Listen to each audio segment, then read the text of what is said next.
Hello. Hello. My name is Jemima Hanshaw. My father, Elisha Hanshaw, is buried right there. And there, behind Mrs. Wallenberg, is my sister, Emeline Hanshaw. She died at just 3 years old.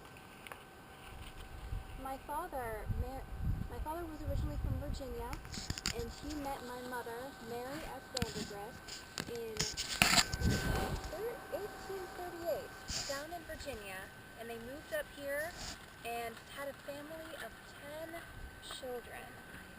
It was a lot. Took a lot of soap to keep our household clean, so we had to make a lot of it, and we all had to learn how to make it. It was made once or twice a year, usually in the fall, because that's when we butchered our animals. And we would have a large amount of tallow and lard left over afterwards. But you needed a few things for soap making: your tallow and lard, your animal fat, your lye solution, and your water. Now, lye solution was made by pouring water over wood ash that we collect from the fires throughout the year, and keeping the ash hopper out in the shed to keep it safe from the rain. You pour the water over the wood ash to make your lye solution, and then you would take your animal fat, put it in a large kettle with some water, and let it boil for a long time, and then let it cool overnight. And in the morning, all the fat would have risen to the top, and the impurities would have stayed at the bottom because they were heavier. Then you put the lye solution and the fat together and boil it for a long time until it was a frothy mess. And you knew that it was done by the time you would put it on the tongue, and when there wasn't a noticeable bite, you knew it was ready to be used, which was not an enviable task for the people making the soap. That's what you had to do. It would take 6 to 8 hours for all of that to happen. It was a long process. We were all very happy when Faust started buying ready-made soap from the city retailers. I've seen so many changes in my time here over the years. So many new inventions and new medicines. I lost 5 brothers and sisters over the years: William, Wilburn, George, Louis, and of course our little Emeline, and who might have been saved if they'd been born during the age of penicillin. But alas, for us to judge God's will.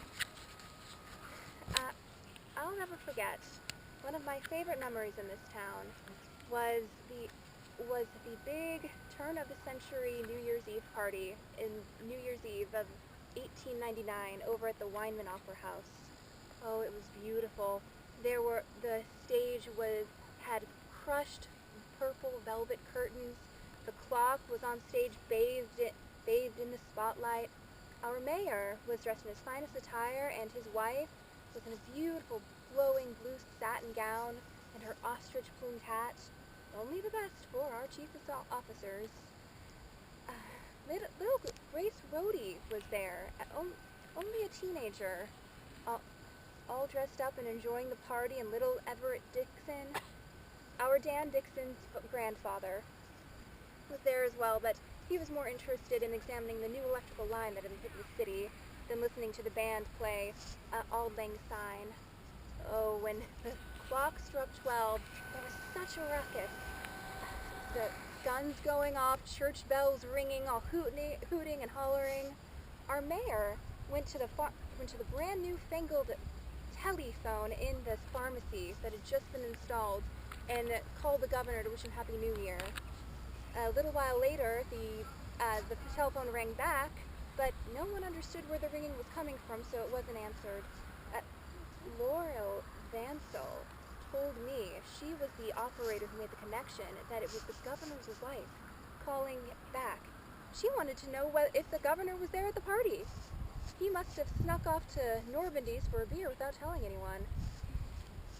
Oh, A few years later, after the censuses between 1914 and 1916 were done, they decided that it was time we had enough people to build a high school, and a referendum was passed, and a brand new building was built, which was wonderful for the town. We had a much bigger space and started having all of our social functions there in the gym. But that did unfortunately sign toll the death knell of the Lyman's Opera House establishment, which is really a pity. The aughts went by very quickly. Grace Rohde grew up and went through high school and graduated onto the world stage. Would you believe, just a few years ago, she went down to Alaska to live with the bears and the wild things, and then came back to Auburn at the first sign of good weather.